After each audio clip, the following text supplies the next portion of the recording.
Well, yeah, as Matt said, I was recruited to come give a presentation about placemaking, which is what we primarily do at Project for Public Spaces. But before I do that, I do want to talk a little bit just about public space in general, and particularly, why does public space matter, right?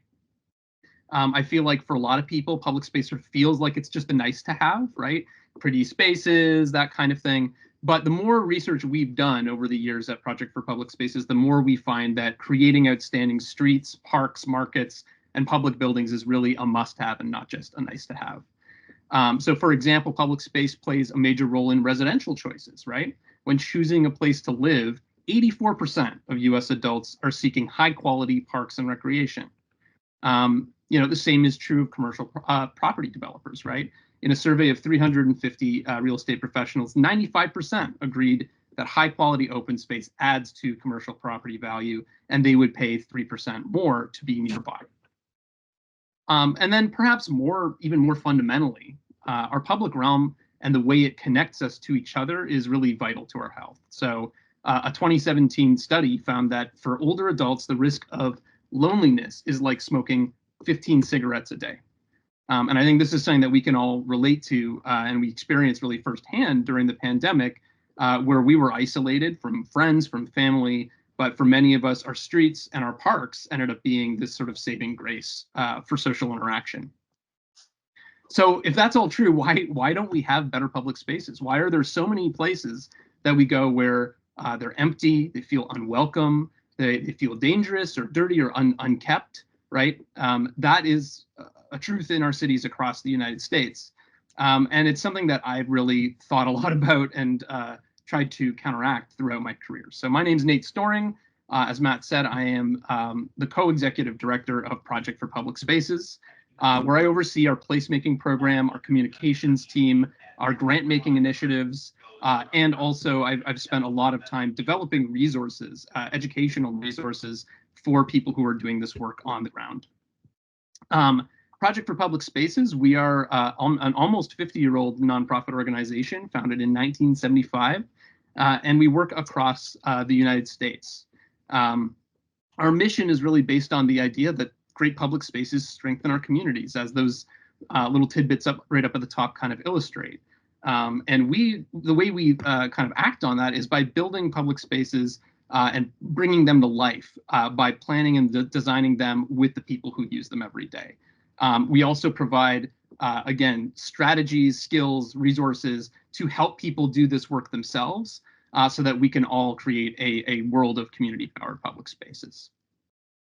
We have two main programs, placemaking program, which I'm mostly going to be talking about today, and then we also have what we call our Market Cities program, which is focused on basically helping public markets and public market systems thrive through policy, programming, and peer learning opportunities. We actually work with Pike Place Market right over in Seattle, for example. They are a member of our Market Cities network.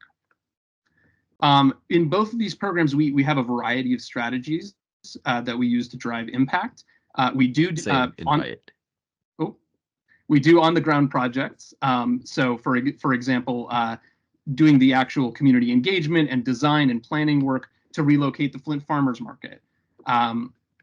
We also have partnerships where we work with corporate social responsibility programs, foundations, and other grant makers to provide a combination of financial resources and technical assistance to transform public spaces. So this is a great example that you'll be hearing a lot more about in this presentation from Detroit, Michigan. We provide training. These days, that's mostly online, where every fall we provide a placemaking, making it happen training, which reaches hundreds of people who are doing this kind of work around the country and around the world, and gives them the fundamentals, which you'll hear a little bit about today. And then finally, we also host events. So we actually have another conference coming up in June in Baltimore called our 4th International Placemaking Week. It's a really experiential event, very interdisciplinary, cross-sectoral. We have folks from public sector, private sector, nonprofit sector, who are all coming together, and what really draws them together is this belief that working together with the community is the best way to improve our public spaces. Unfortunately, I hate to inform you that I believe we've actually sold out registrations for this event, but we're working on hopefully providing a way to tune into at least the plenaries online. So stay tuned. And through all of these strategies and programs, in total, we've worked in over 3,500 communities around the world, over 50 countries, all 50 US states.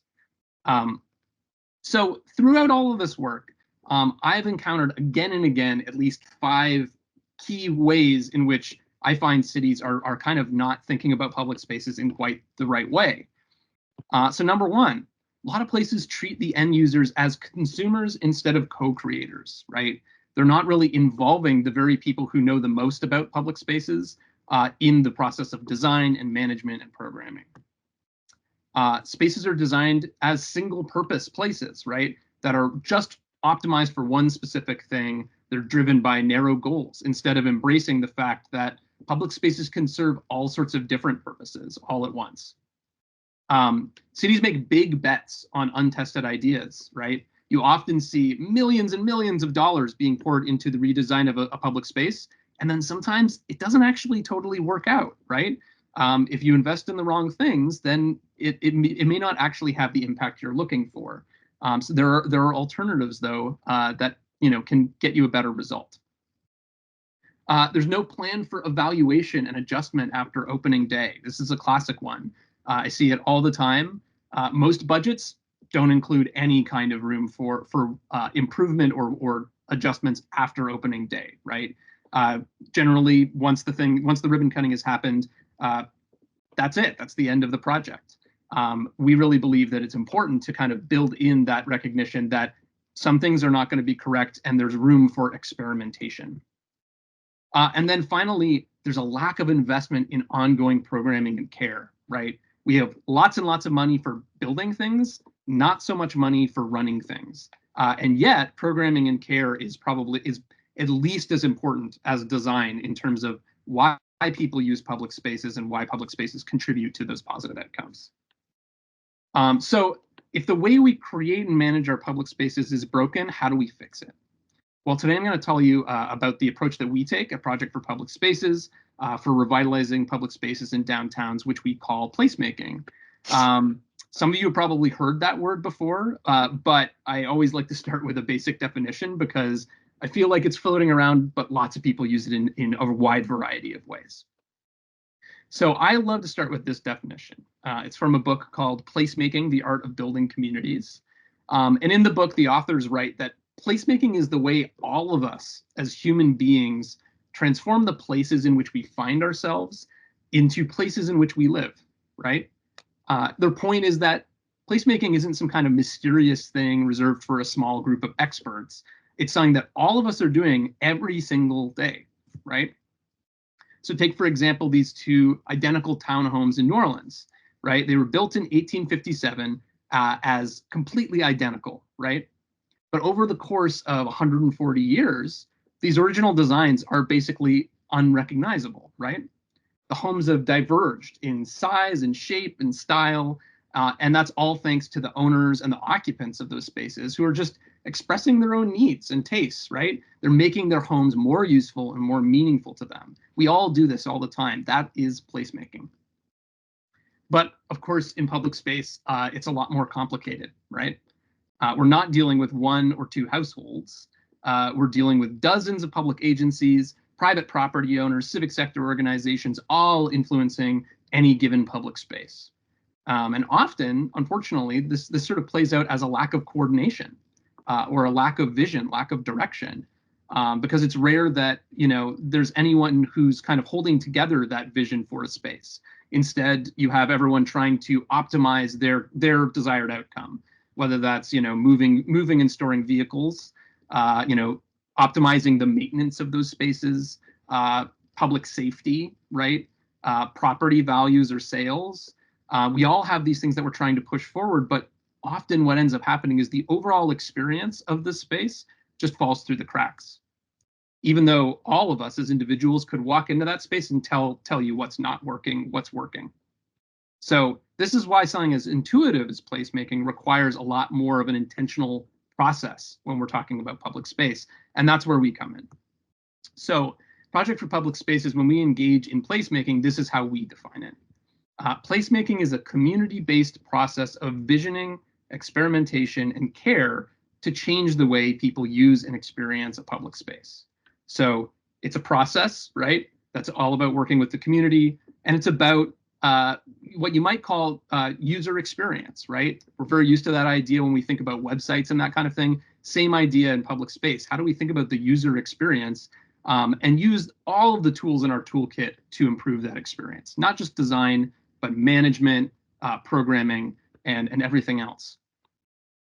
And this is basically what that process actually looks like when you sort of mete it out when we're working in public space. I won't go through each of these steps, but the thing that I want you to notice is that, number one, it starts by engaging a wide variety of stakeholders. That's the very first step.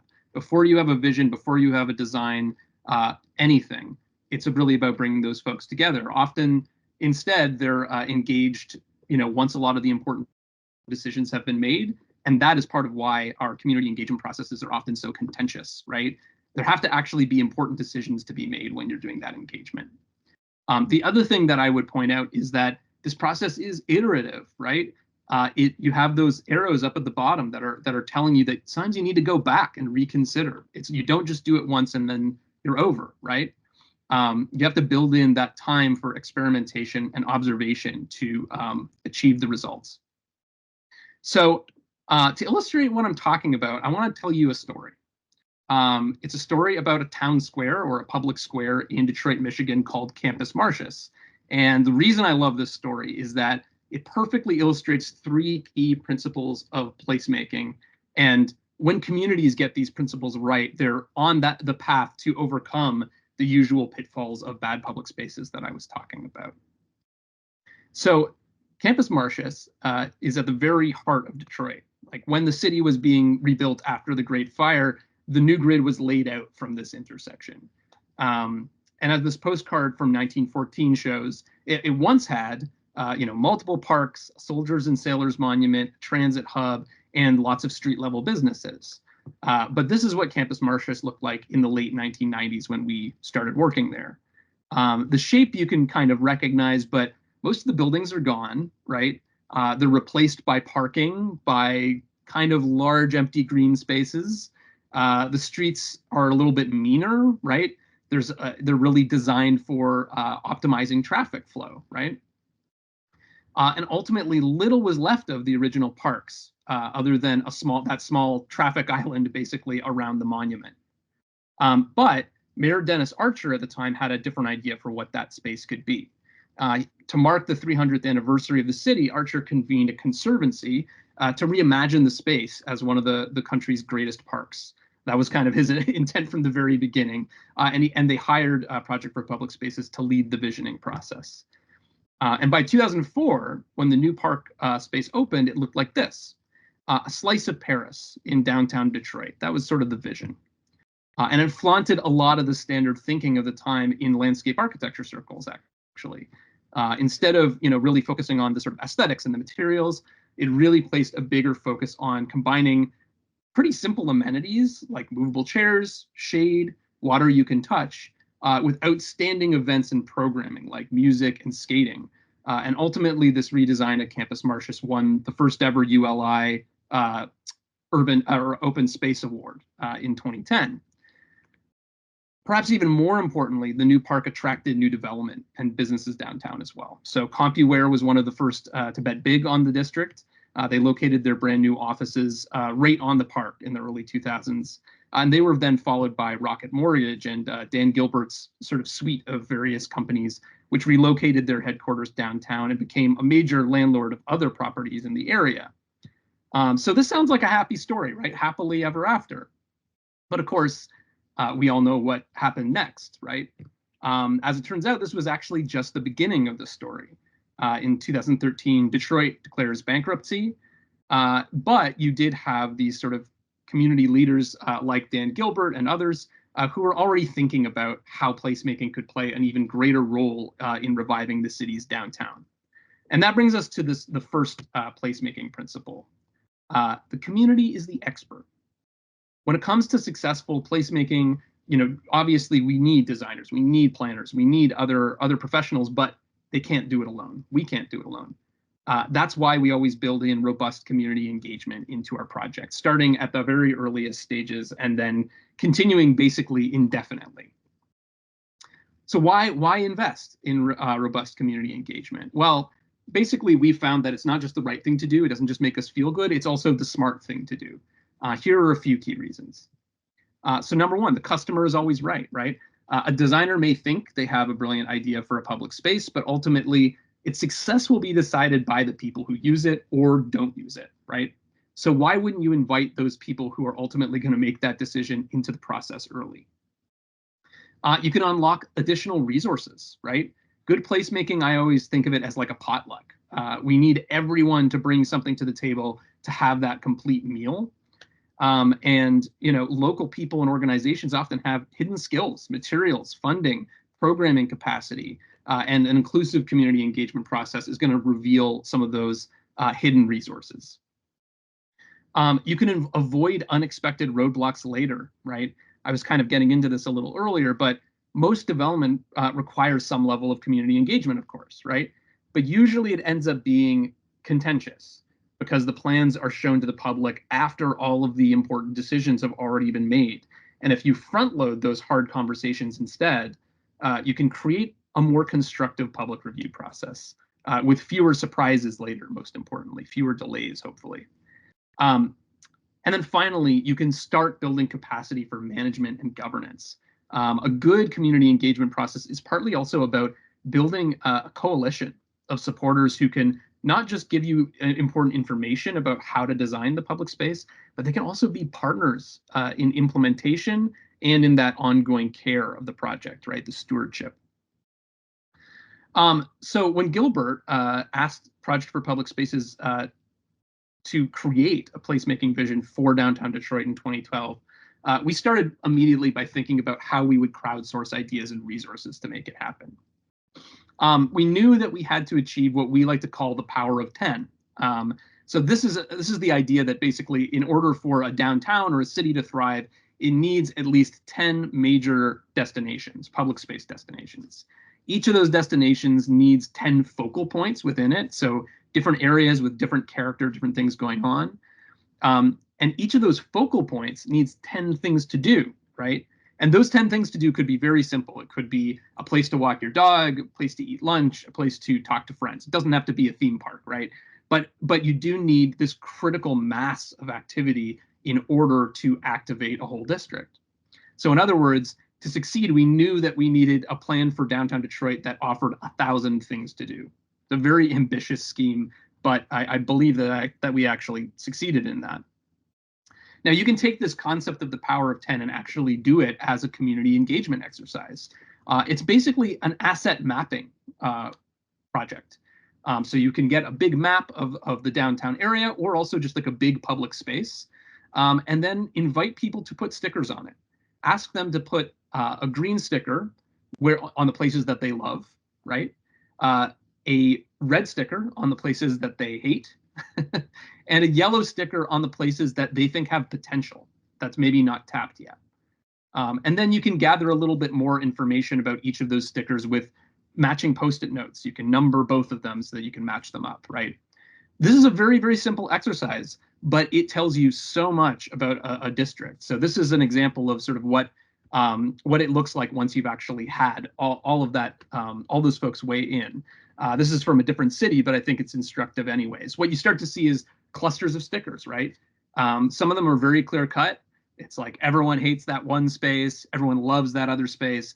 And then you have others that are a little bit more nuanced, right? Some really great assets and maybe some things that they need to work on.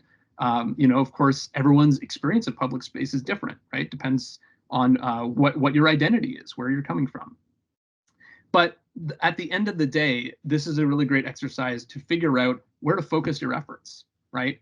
We only have so many resources. We only have so much time. We have to start somewhere. But this can help you identify the places where you're already doing great, the places that maybe are lost causes or maybe it's more about mitigation, and then the places that are like, man, that's got a lot of potential, but we just haven't done it yet. So in Detroit, we combined this approach of the power of 10 with a lot of other community engagement. We did interviews and topical focus groups with a wide variety of different stakeholders. We did visioning workshops, which I'll talk a little bit more about later. And then we also did technical workshops, right, with designers, traffic engineers, city officials, and others to not just get great ideas, but then also test the feasibility of ideas and generate some buy-in across departments, right? So that when we get further down in the process, we're not suddenly hitting roadblocks because we didn't do our homework. And then we also did things like just pop-up engagements, showing up at events, showing up at in public spaces, right?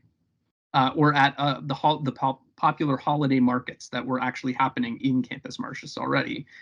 And as a result of all of this work, we're able to actually put together a vision for downtown that meets that power of 10 challenge. So this is what it looks like at multiple scales.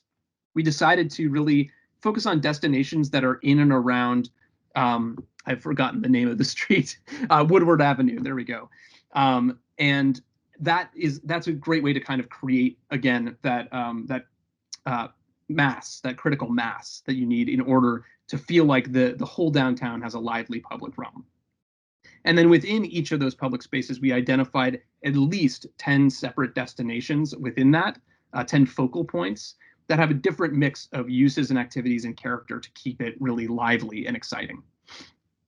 Now, of course, some of you might be looking at this and you're sort of saying, well, you know, a pretty plan is all well and good, but how many plans like this just sit on a shelf collecting dust, right?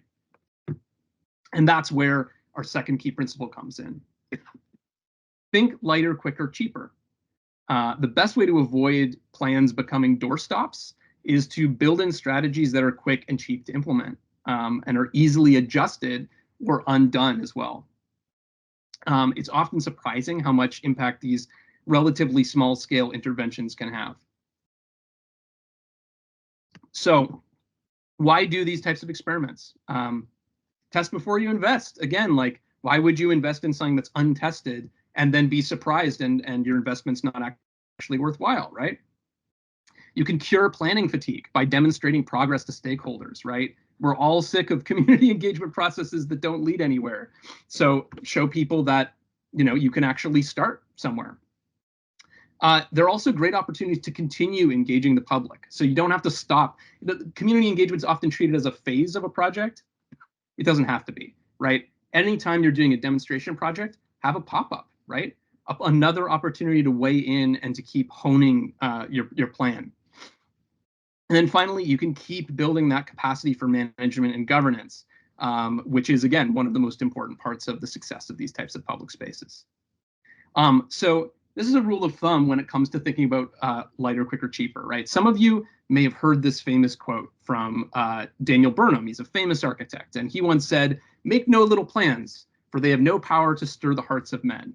And I think that he actually got that completely ass backwards. I actually prefer a quote that Jane Jacobs had, which was kind of a rebuttal to this. She said, "Make no plan bigger than it must be," right? Sometimes you definitely need to have some kind of expensive, detailed long-term plan, but whenever you have a choice, think about whether there's a smaller version of the plan, right? How can we iterate? How can we make it happen a little bit faster? That's sort of the philosophy that we'd recommend with improving public space. So in Detroit, we were really lucky that we actually had a partnership with Southwest Airlines. And they had a corporate social responsibility program called Heart of the Community, which allowed us to kind of kick off this lighter, quicker, cheaper implementation in Detroit. So with a grant, I think, of about $100,000, we basically proposed transforming Campus Martius into a beach, inspired by the local love of the shores of northern Michigan. And this is the rendering. It looks maybe like a little bit pie in the sky, but actually this is basically exactly how it ended up turning out, right? Without building any new permanent fixtures or tearing up any old ones, we were able to transform this space into something unique in the United States, a downtown beach, right? The chairs, tables, and shade structures are all movable. The boardwalk and sand are installed and removed seasonally, but the changed perceptions of the space are what really stuck around. With food and drink, right, the space has become a favorite hangout for meals and after-work drinks. The sand is a magnet for kids, and the programming of the space continues with live music and more.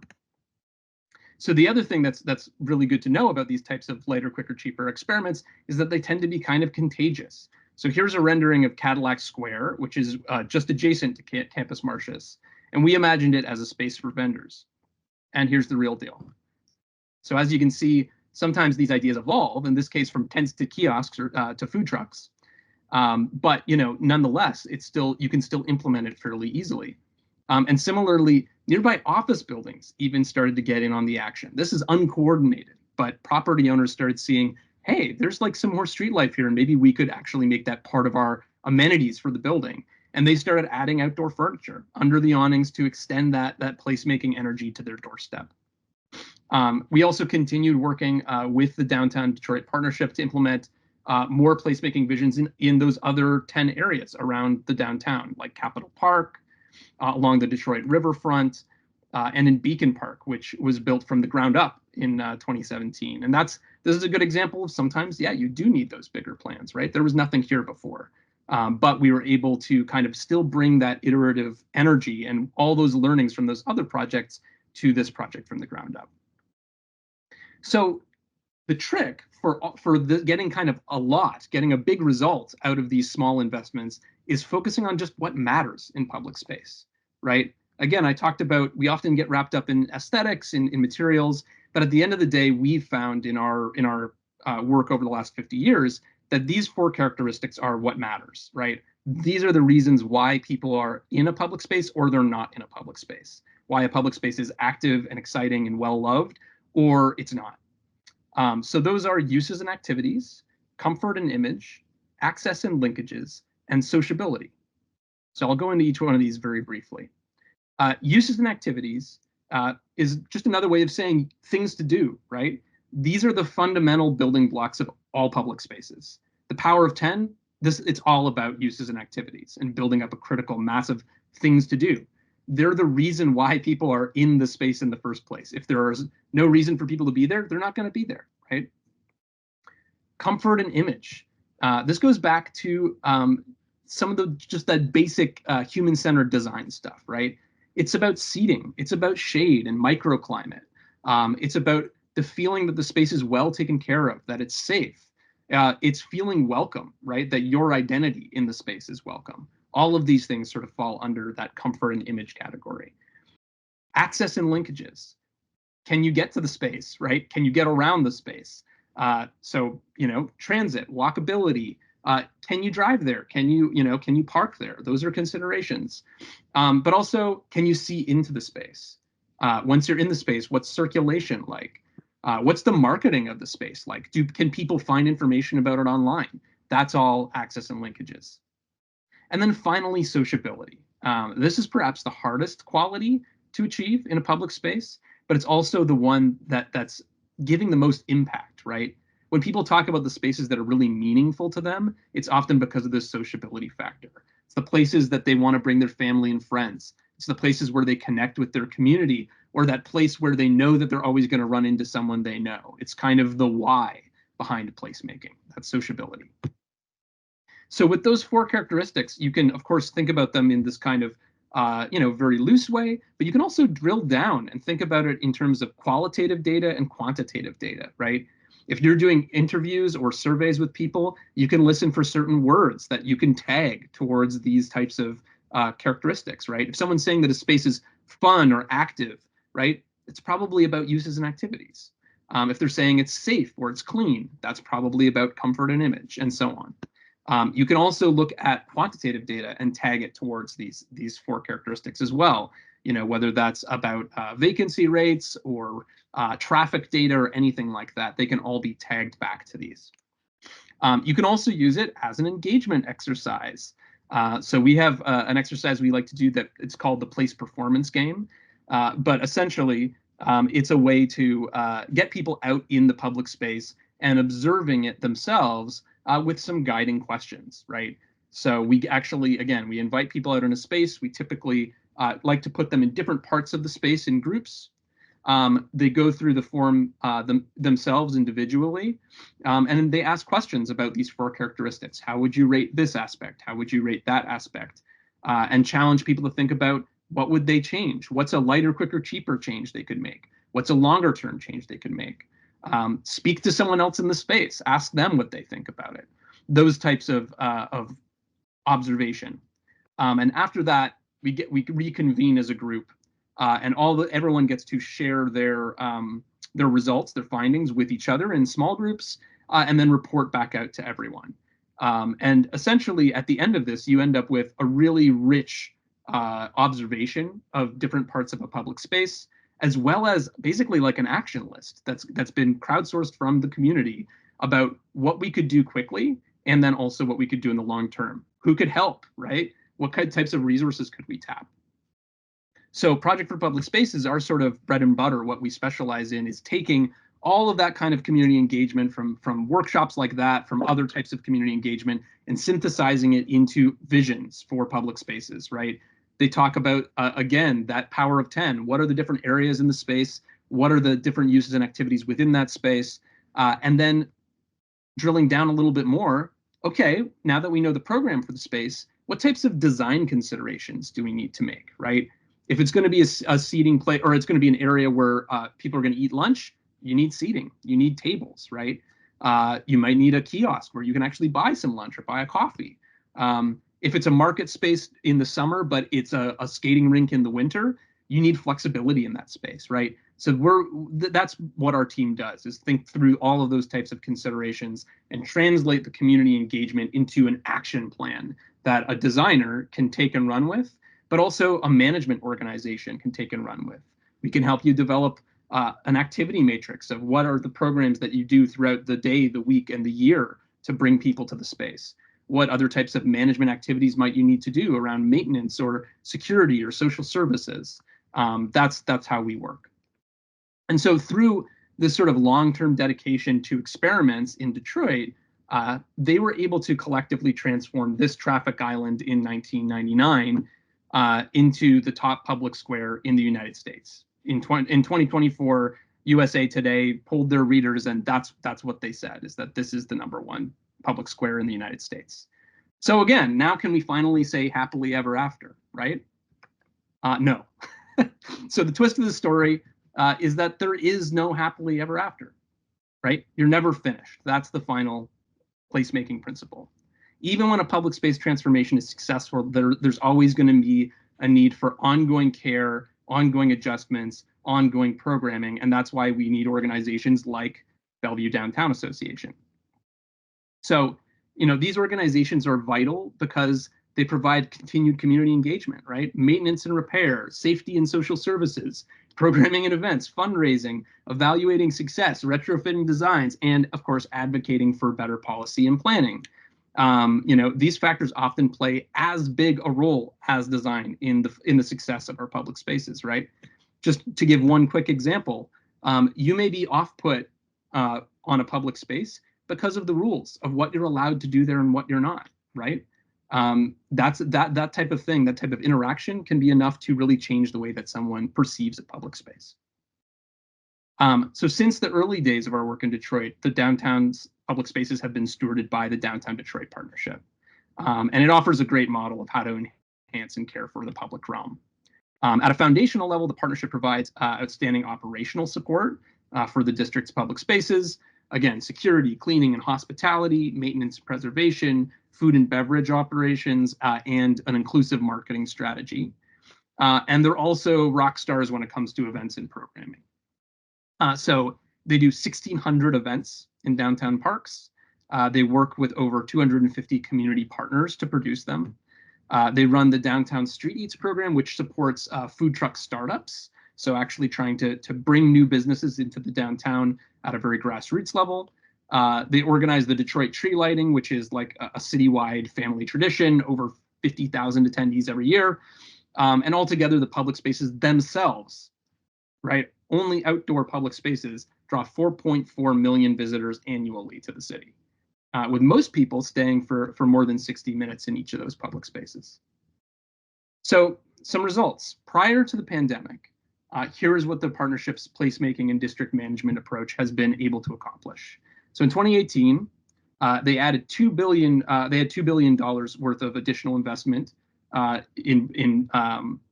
broke ground. Sorry, office vacancy rates were down by 15%. Rental rates up by 65%.